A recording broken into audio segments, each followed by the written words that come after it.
informado toma correctas decisiones. Shirley Radio. Por Onda, la superestación. Bueno, en los últimos días el tema quizás más comentado en el país es definitivamente la brecha ampliada entre el dólar oficial y el paralelo. Y en virtud de eso he invitado a Asdrúbal Oliveros, economista, socio director de Ecoanalítica. Buenos días y bienvenido, Asdrúbal. Te agradezco mucho que hayas madrugado por mí este lunes. Buenos días, Shirley. Un placer, como siempre, estar en tu programa. Por favor. Bueno, la brecha, ¿no? ¿Cómo se ha comportado el mercado? ¿Cuál ha sido la respuesta? Hablo desde el punto de vista de las empresas, empleado, empleador, los precios. ¿Cómo se ha comportado esta brecha cambiaria en este momento? Sí, tal vez conviene hacer algunas precisiones introductorias, ¿no? En Venezuela, el principal oferente de divisas es el sector petrolero.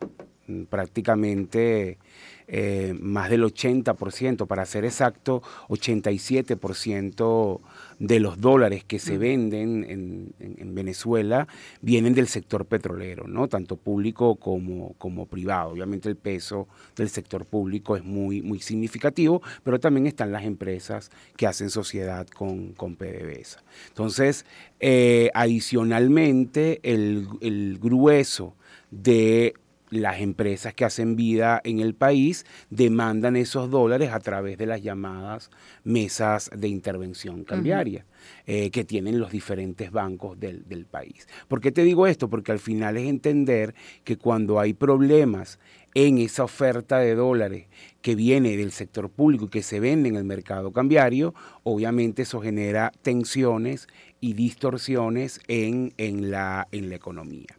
En lo que va de este año, digamos que cifras desde enero hasta septiembre, se liquidaron por mes en el mercado cambiario casi 500 millones de dólares por mes, ¿no?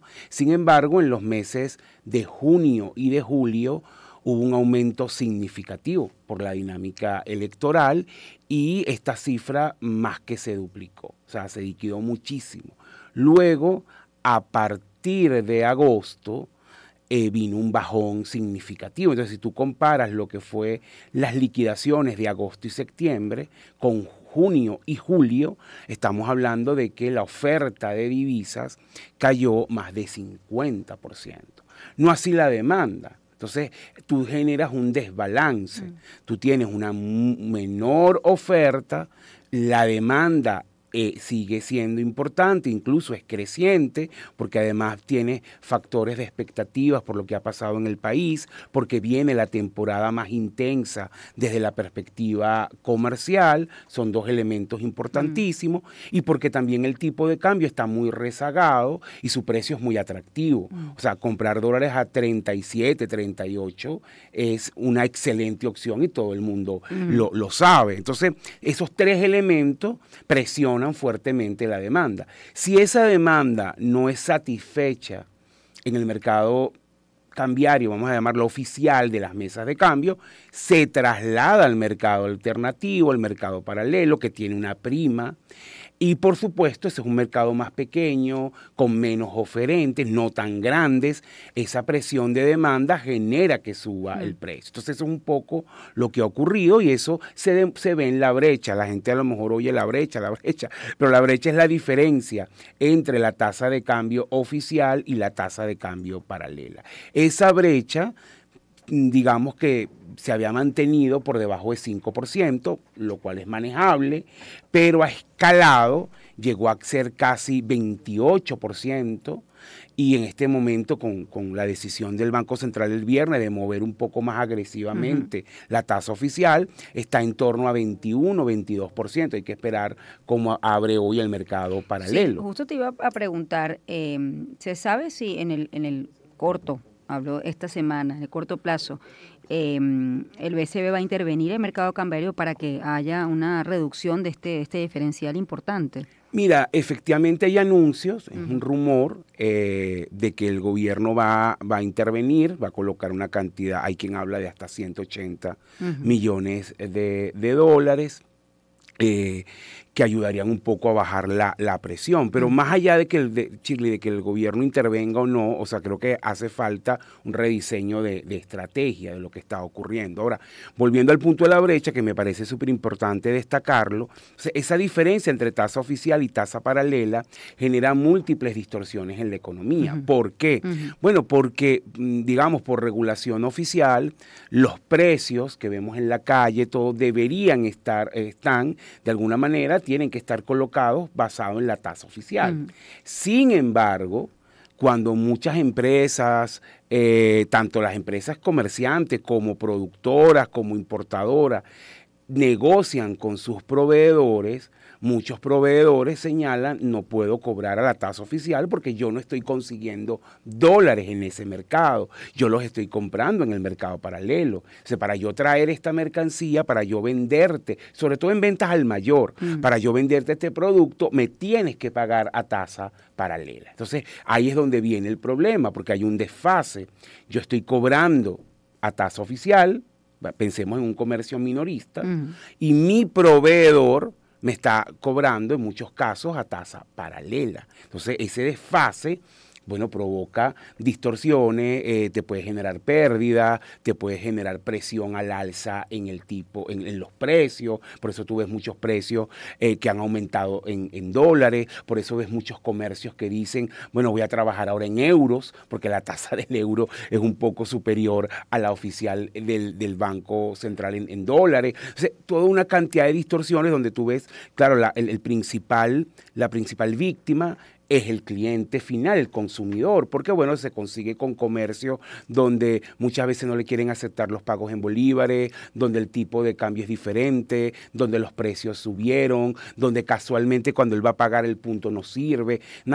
Pero todo es parte de una brecha que es demasiado elevada. Por eso es muy importante, más que incluso la devaluación, el control de esa diferencia, justamente para evitar estas distorsiones de las cuales estamos hablando. No, tú, cuando hablas el control es la posibilidad que tenga el gobierno de intervenir mucho más en el mercado cambiario para que la brecha se mantenga estable, o la decisión de ajustar la tasa oficial. Yo te diría, Chile, aunque es una mezcla de las dos cosas, que a mi juicio es más pertinente lo segundo que lo primero. Es por lo que comenté hace un momento. La tasa oficial está muy rezagada. Es decir, para decirlo para que la gente lo entienda, imagínese el dólar oficial como una mercancía. Esa mercancía no se ha ajustado por inflación en los últimos meses y por lo tanto su precio quede rezagado. Piense las personas que nos escuchan en cualquier bien que tenga meses sin ajustarse. Se hace cada vez más barato y por lo tanto tú vas a aumentar tu demanda. Entonces creo que es pertinente también una corrección de la tasa de cambio. El viernes el Banco Central mandó una señal que pareciera que va a ir en esta línea, ojalá. Porque es una tasa que luce muy rezagada. Obviamente aquí no estamos hablando de maxi devaluación, de que la tasa va a llegar a 100 bolívares por dólar, nada que ver, pero sí creo que una tasa que se acerque a final de año por sobre los 50 bolívares por dólar es bastante pertinente para la economía venezolana. Y hay que introducir otros cambios en el régimen cambiario. Esta política le sirvió al gobierno para salir de la hiperinflación, para reducir la tasa de inflación, pero a mi juicio ya quedó, digamos, obsoleta, necesita mejora.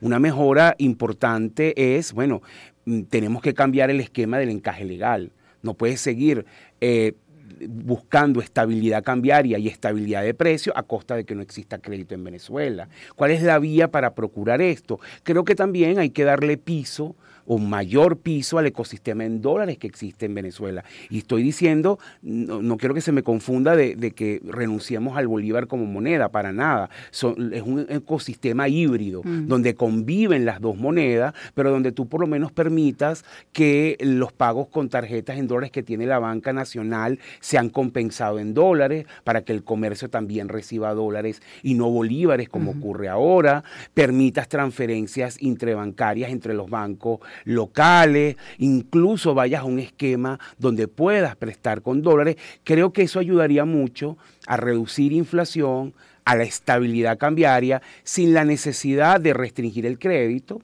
y sin la necesidad, Shirley, de vender grandes cantidades de dólares en el mercado cambiario. Porque la preocupación que tenemos es que en este momento, la demanda es prácticamente el doble de la oferta. La pregunta es ¿por qué? ¿Por qué no ha habido una intervención como regular, como se venía haciendo en los últimos meses?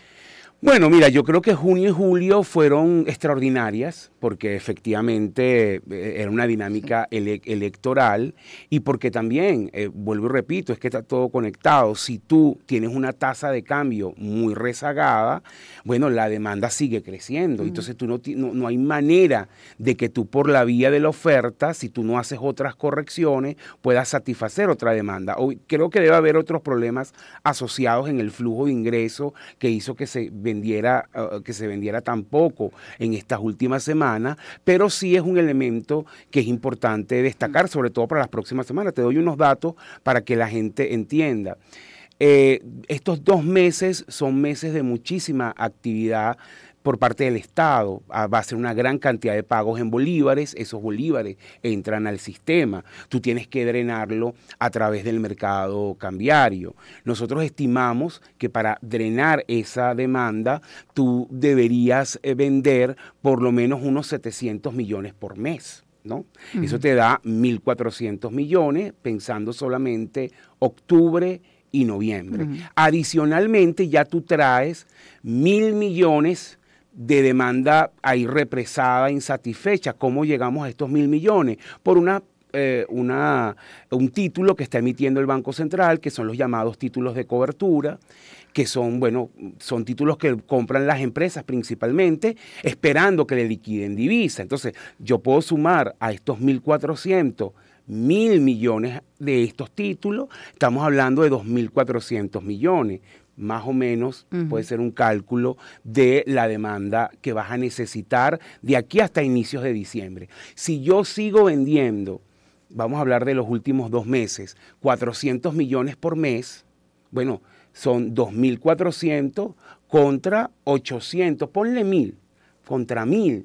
Claramente ves un desbalance que se va a materializar en la brecha y, bueno, en la situación de precios, ¿no? Sí. Por eso es muy importante cómo atacar este desbalance. Bueno, probablemente voy a tener a lo mejor que aumentar un poco la liquidación, es una vía, pero creo que también es importante mandar la señal de corrección en el precio, en el tipo de cambio, que es un poco lo que creo yo es mucho más pertinente. Fíjate, Asdrúbal, como está hoy el mercado, uno podría decir que hay un mayor uso de las operaciones, digamos, en bolívares, ha aumentado más que en dólares. Es decir, pero podría, digamos, ser quizás la vía para que el bolívar recupere su transaccionalidad, digamos, diaria.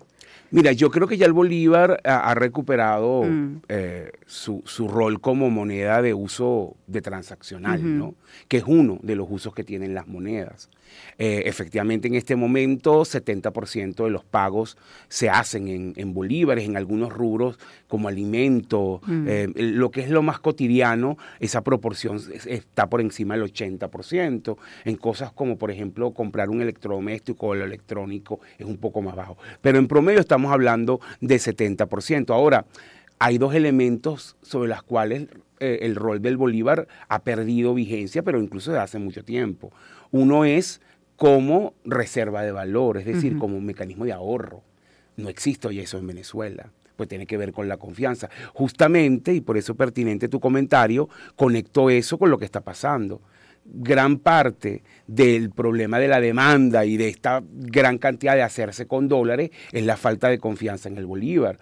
La gente cuando recibe bolívares lo que quiere es cambiarlo, no como ocurre en otros países que a lo mejor tú decides conservarlo un tiempo, introducir un plazo fijo. Eso en Venezuela no existe. Entonces, eso es un elemento de demanda que está siempre presente. Entonces, ese factor falta por recuperar. Y el otro, que por la hiperinflación también lo hemos perdido, es la unidad de cuenta, es decir, que tú expreses las cosas en bolívares. Si bien desde el punto de vista legal, los estados financieros y todos estos temas de las empresas se tienen que reflejar en bolívares.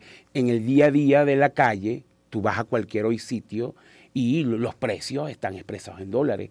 Tú le preguntas a cualquier persona hoy cuánto vale una empanada, te lo va a decir en dólares. Cuánto cuesta el trabajo de plomería en mi casa, te lo va a decir en dólares. Entonces, incluso comunidad de cuenta también se ha perdido. Sí. Entonces, el recuperar el bolívar en las 3 dimensiones es un trabajo arduo. Hay quien duda incluso que se logre, lleva tiempo y sobre todo tiene que ver con confianza, que en economía está asociado a reglas, a instituciones, a Estado de Derecho, justamente los elementos de que escuchaba del Nobel que hoy fue otorgado. Acaba de ser otorgado. Yo tengo que hacer una pausa, me queda una pregunta importante. Bueno, has hablado de alguna manera, Asdrúbal, por ejemplo, de cómo se comporta en el mercado a nivel, digamos, precio mayor y de tal. Pero ¿qué pasa con la relación empleado-empleador? Es decir, ¿qué está pasando en las empresas? Vamos a hablar de eso al regreso. Vamos a hacer una pausa y ya volvemos. Lo más top en la música. Sonidos que te envolverán en un mundo de emociones. Voces que te mantienen con la mejor onda en un solo dial. Onda, la superestación. 107.9 en Caracas. 104.5 en Barquisimeto. 91.5 en Puerto La Cruz. 107.3 en Maracaibo. 103.5 en Ciudad Bolívar. La Guaira. 105.5. 90.3 en Acarigua. Onda, la superestación. 88.1 en Puerto Ordaz. 96.3 en Maturín. 103.9 en Guarenas. 105.3 en Mérida. 105.1 en Margarita. Déjate sorprender con sonidos y voces con el mejor estilo. Onda, la superestación. Así somos, así somos.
Sonidos que te envolverán en un mundo de emociones.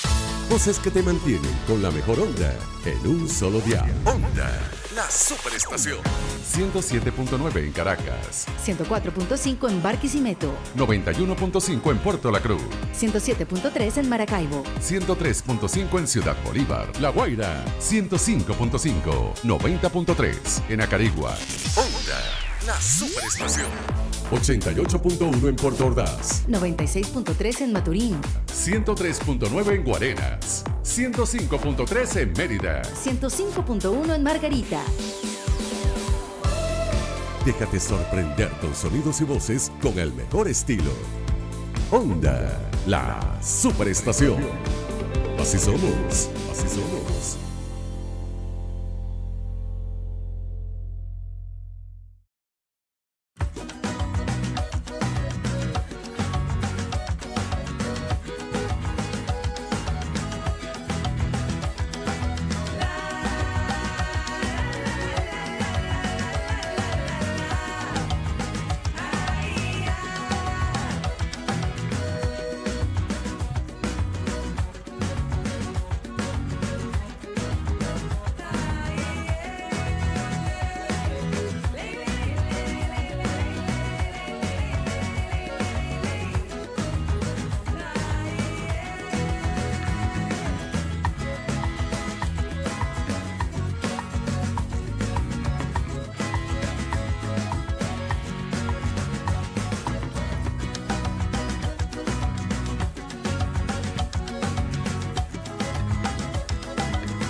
Con Shirley Barnaghi.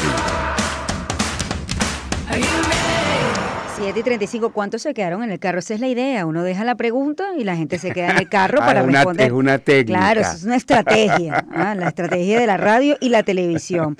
Bueno, hoy estoy conversando con Asdrúbal Oliveros, economista, socio director de Ecoanalítica. Usted no se bajó del carro porque la pregunta que le hice es, bueno, más allá de la transacción diaria entre las cosas que compramos, bueno, ¿cómo se traslada esta brecha, esta dinámica a el empleado y el empleador en las empresas, ¿no?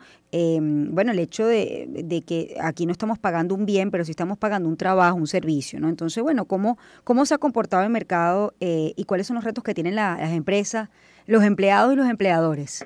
Fíjate, Shirley, la mayoría de las empresas pagan los salarios, hablando del sector privado, en bolívares, pero indexados al tipo de cambio. Dicho de otra manera, para que la gente que nos oye nos entienda, tú decides que un empleado tuyo va a ganar $300 mensuales, ¿no? Es la decisión que tomaste, tú le vas a pagar el equivalente a eso a la tasa de cambio. La mayoría de las empresas que están obviamente que operan en Venezuela y que son formales, utilizan el referencial del Banco Central de Venezuela. Entonces, ¿qué sucede en estos casos, que son la mayoría? Bueno, tú tienes un fuerte rezago porque la tasa de cambio oficial está anclada, se mueve a un ritmo mucho más lento, mientras la paralela está subiendo, mientras los precios están subiendo. Entonces, ese trabajador, aunque tiene un elemento de protección, porque tu salario está anclado en dólares, la verdad que en este último año ese elemento de protección ha sido prácticamente insuficiente. Entonces ahí viene un trabajo que tiene que ver más con bueno, de conciencia, de darte cuenta y de entender, bueno, que probablemente tienes que introducir cambios en el régimen de cómo estás pagando o reconocer esa diferencia que está perdiendo el trabajador. Entonces es parte también de una negociación, porque la empresa también tiene unas condiciones financieras que probablemente no sean las mejores, pero sí es importante, en primer lugar, entender cuál ha sido la evolución de los precios de la canasta a la que se enfrenta un trabajador. Aquí te ayuda mucho la inflación, cuánto ha subido en un año, cuánto le estás pagando tú a ese trabajador y, bueno, entender si hay una brecha, cómo la resuelve. Ahí hay diferentes mecanismos. Lo importante, insisto, es darte cuenta. Tú tienes un mecanismo que es, bueno, voy a subir un poco el salario o el bono, dependiendo cómo lo tenga cada empresa. Otro mecanismo es, voy a dar un bono especial. Entonces, bueno, mira, yo reconozco que este año ha habido un rezago en el ajuste, tú estás pagando mucho más por lo que compras que lo que yo te pago, te doy un bono que compense un poco esta pérdida. Pero la clave es reconocerlo. Algunas recomendaciones que para mí en este punto son muy importantes. La empresa siempre tiene que tener como meta pagar el máximo salario posible. Ese es el criterio.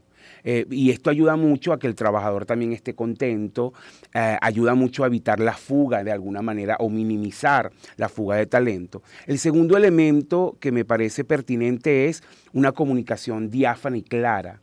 Habla claramente con el trabajador, muéstrale incluso números, datos, está ocurriendo esto, nuestras ventas están acá, nuestros costos acá, por esta razón no puedo a lo mejor aumentarte en la proporción que estás pidiendo, pero estoy dispuesto a hacer eso. La comunicación ayuda también a minimizar el conflicto. Muchas veces los problemas laborales no vienen porque el sueldo esté mal o no, sino porque no fluye la comunicación. La percepción del trabajador es que la empresa está muy bien, está ganando mucho, ellos no les pagan y probablemente sea una realidad distorsionada que se resuelve si hablas con bastante claridad.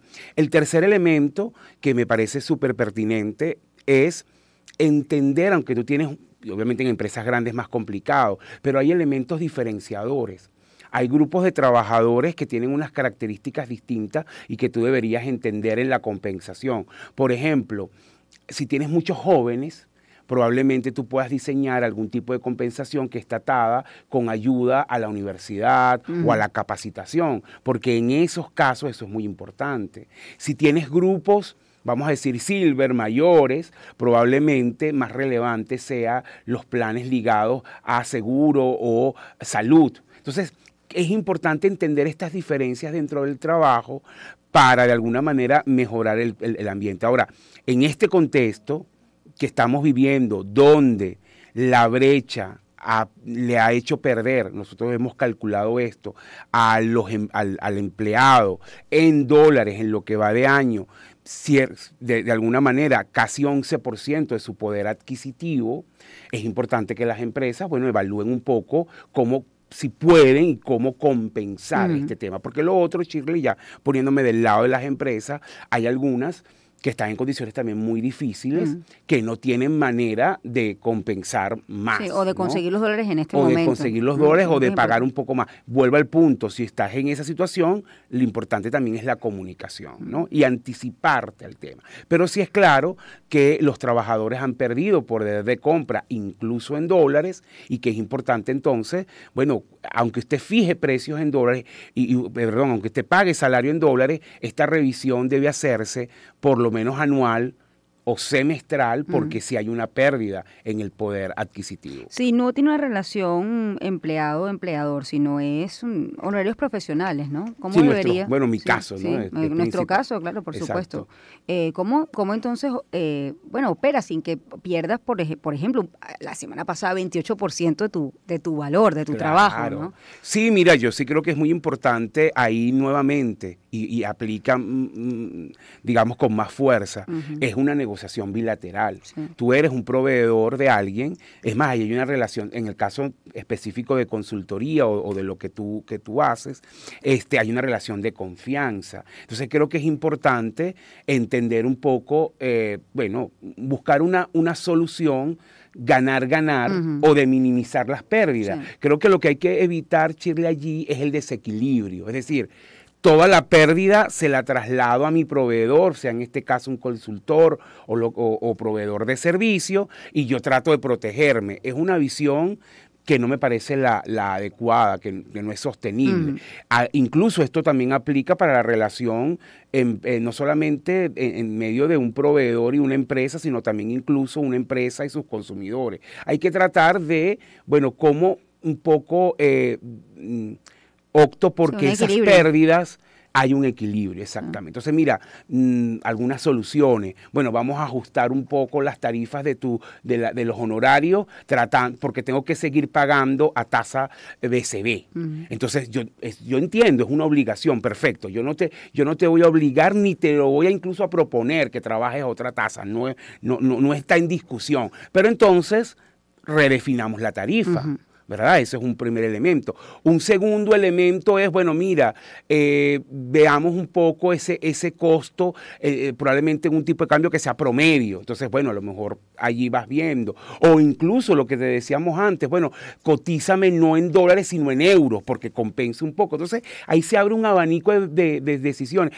Más aún te digo, mira, hazme la tarifa, mantengamos la tarifa, pero yo te voy a pagar en efectivo, pero en este momento no tengo, dame un mes y te pago. Entonces, bueno, ahí se abre el abanico. Lo que yo creo que es que hay que estar dispuesto a la negociación y a entender, tú dijiste una palabra que me parece súper pertinente, que hay que conseguir un equilibrio, donde ambas partes, bueno, estén satisfechas en la relación y también, de alguna manera, minimizar los riesgos de ambos, ¿no? No trasladárselo todo al otro y bueno, yo me salvo, ¿no? Sí. Entonces, es una visión... A propósito de la situación. Porque al final eso exacerba la dinámica económica en el país. Bueno, ¿no? Gran reto, ¿no? Esto pareciera ser cíclico, Asdrúbal. Es un reto, ojalá, digamos, mejore. Sí. Sin embargo, son meses muy convulsos en el sentido de que son los meses de mayor actividad. Muchos bolívares en la calle, viene ahora que aquí se ha vuelto moda, antes no era así, pero últimamente el famoso Black Friday o Viernes Negro, luego la temporada decembrina, que además ya ha empezado porque a nivel de ventas, ¿no? Entonces, todos esos elementos le meten presión a esta dinámica. Te agradezco mucho. Asdrúbal Oliveros, economista, socio director de Econalítica, @aoliveros, por ahí lo pueden conseguir. AR Oliveros, por ahí lo pueden conseguir. 7:45, hacemos una pausa, ya volvemos.